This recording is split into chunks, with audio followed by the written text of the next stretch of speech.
વિરામ બાદ આપનું સ્વાગત છે। અમદાવાદમાં ભાજપ કોર્પોરેટર સામે પોલીસ અરજી થઈ છે। ખોખરા વોર્ડના ભાજપ કોર્પોરેટર સામે અરજી થઈ છે। સ્થાનિકોનો કોર્પોરેટર ચેતન પરમાર સામે આક્ષેપ છે। દુકાન પડાવી લેવા ધમકી અપાતી હોવાનો આક્ષેપ છે। દુકાન સીલ કરાવી વેપાર બંધ કરી દેવાની ધમકી આપી હતી। અમદાવાદ સીપી ઉચ્ચ અધિકારીઓને અરજી પણ કરવામાં આવી છે। તો ભાજપ કોર્પોરેટર સામે પોલીસે અરજી સ્વીકારી હોવાની પણ જાણકારી મળી રહી છે। સુરતમાં સરપંચ 50,000ની લાંચ લેતા પકડાયા છે। કામરેજના જોખા ગામના સરપંચ લાંચ કેસમાં પકડાયા છે। સરપંચ હિતેશ જોશીએ 50,000ની લાંચ માંગી હતી। આવાસ માટે ફરિયાદી પાસે માંગી હતી લાંચ। અગાઉ 10,000 બાદમાં 40,000 એમ કરીને 50,000 માંગ્યા હતા। મંજૂર આવાસનું કામ પૂર્ણ કરાવી આપવા લાંચ માંગી હતી।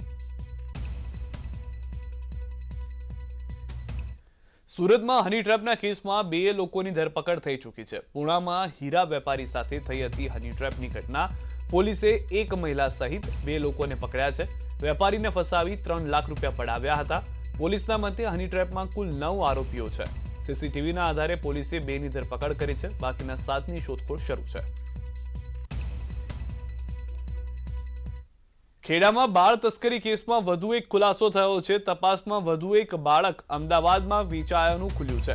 મુખ્ય આરોપી માયા દાબલ, મોનિકા શાહ, પુષ્પા પટેલિયા તપાસમાં ડિલિવરી કરાવવા આયા નુરબાનો પણ ખુલાસો થયો છે। આરોપીઓ ડિલિવરી કરાવવા આયાનો કરતા હતા ઉપયોગ। અમદાવાદમાં 2 લાખ રૂપિયામાં બાળકનું વેચાણ કર્યું હતું। આયા નુરબાનુ પઠાણની અમદાવાદ રહેતી હતી દીકરી।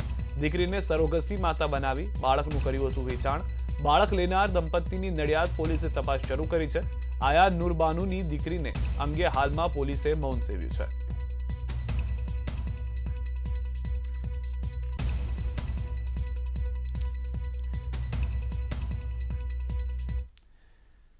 ઉત્તર પ્રદેશના ઉમર ગૌતમ જબરજસ્તી ધર્માંતરણ કેસમાં વડોદરાના એક ટ્રસ્ટ સામે ફરિયાદ નોંધાઈ છે। વડોદરા સ્થિત આરોપી સલાઉદ્દીન શેખના ટ્રસ્ટ આફીમ ચેરિટેબલ સામે એસઓજીએ ફરિયાદ નોંધી છે। તપાસમાં ખુલાસો થયો છે કે વર્ષ 2017થી અત્યાર સુધી આ ટ્રસ્ટે 19 કરોડથી વધુની રકમ એફસીઆર એકાઉન્ટ અને દુબઈથી હવાલાથી મેળવ્યા હતા અને હેતુ વિરુદ્ધ ટ્રસ્ટે 24 કરોડ 48 લાખની રકમ ગુનાના કામોમાં વાપરી હતી। તપાસમાં ખુલ્યું છે કે મૌલાના ઉમર ગૌતમ, મોહમ્મદ અહેમદ સહિતના આરોપીઓએ 5 કરોડ 19 લાખની રકમ યુપીમાં ધર્માંતરણ માટે મોકલ્યા હતા। પોલીસના મતે આફમી ચેરિટેબલ ટ્રસ્ટ વિદેશથી નાણાં મેળવીને જબરજસ્તી ધર્માંતરણ અને CAAના પ્રદર્શનકારીઓ અને કોમી તોફાનોના આરોપીઓને છોડાવવા માટે વાપરતું હતું। એટલું જ નહીં, ટ્રસ્ટથી ફંડ મેળવવા તેઓ ખોટા બિલ બનાવી રોકડમાં રૂપિયા મેળવી કામ કરતા હતા। તાજેતરમાં યુપીથી સલાઉદ્દીનની ધરપકડ થઈ હતી। આરોપી સલાઉદ્દીન વડોદરાનો રહેવાસી છે અને વડોદરામાં જ આફમી ચેરિટેબલ ટ્રસ્ટનું મેનેજિંગ ટ્રસ્ટી છે। વડોદરામાં આ કેસની તપાસ સ્પેશિયલ ઇન્વેસ્ટિગેશન ટીમ કરી રહી છે, જેમાં 1 એસપી, 3 પીઆઈ અને 1 પીએસઆઈ કરી રહ્યા છે। તો આ પહેલા પણ અનેક જગ્યાએ એનજીઓની અંદર તપાસ કરવામાં આવી હતી। એટીએસની ટીમને પહેલાથી જ ભરોસો હતો કે અહીંયા કંઈક તકલીફ થઈ રહી છે। આ જે ટ્રસ્ટ છે તે ખોટી રીતે પૈસા વેડફી રહ્યું છે અને ખોટા કામથી રૂપિયા લઈ અને ખોટા કામમાં પૈસા વાપરવામાં આવી રહ્યા છે। કોરોના સામેની લડાઈમાં દેશ એકજૂટ છે, આ વાત અમે એમ જ નથી કહી રહ્યા, પણ બિહારના બગહાથી આવેલી રિપોર્ટ કહી રહી છે। રસીકરણ અભિયાનની સફળતા માટે જે રીતે આશા વર્કર સંઘર્ષ કરી રહી છે તેની મહેનત જોઈ તમે પણ કહેશો, ये हौसला ना होता तो इन रास्तों पर चलकर उम्मीद का टीका कभी अपनी मंजिल पर नहीं पहुंचता।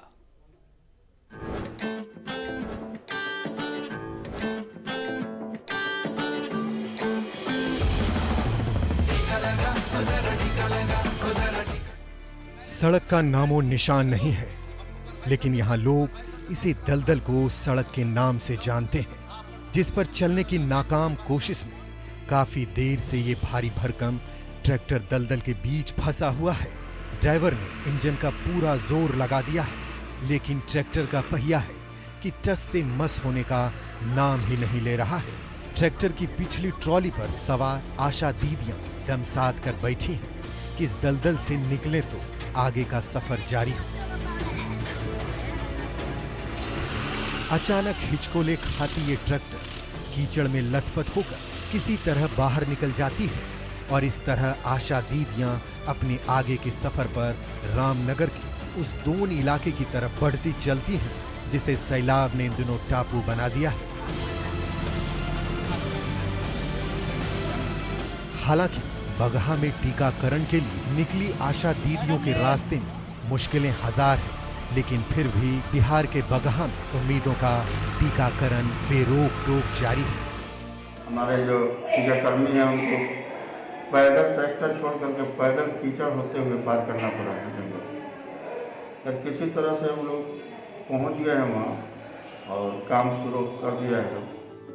ये कोई एक रोज की बात नहीं है। जब से बरसाती नदियों ने उफान मारा है, तभी से बगहा के सैकड़ों गांव ऐसे ही टापू बने हुए हैं, जहां तक पहुंचना किसी चुनौती से कम नहीं है। लेकिन कोविड वैक्सीन के टीके का इंतजार हर किसी को है, जिसे पूरा करने के लिए ऐसे ही आशा दीदियां हर मुश्किलों और परेशानियों से जूझकर गांव तक पहुंच रही हैं और लोगों को टीका दे रही हैं।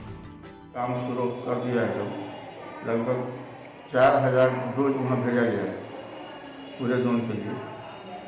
तो हो सकता है आज नहीं पूरा होगा तो रह जाएगा, लोग कर आएगा। घने जंगल से घिरे बगहा के इस इलाके में जंगली जानवरों की भी भरमार है। रास्ते ऐसे हैं कि कदम रखना मुश्किल है, फिर भी उम्मीदों का दिया जलाने की मुहिम लिए बगहा की आशा दीदियां इन कठिन रास्तों पर हर रोज चलकर आगे बढ़ी चली जा रही हैं। उम्मीद है हौसले का ये सफर आगे भी जारी रहेगा और कोविड के खिलाफ जीवन रक्षा की ये मुहिम यूं ही आगे बढ़ती रहेगी। बिहार के बगहा से मुन्ना राज, न्यूज़ 18 नेटवर्क।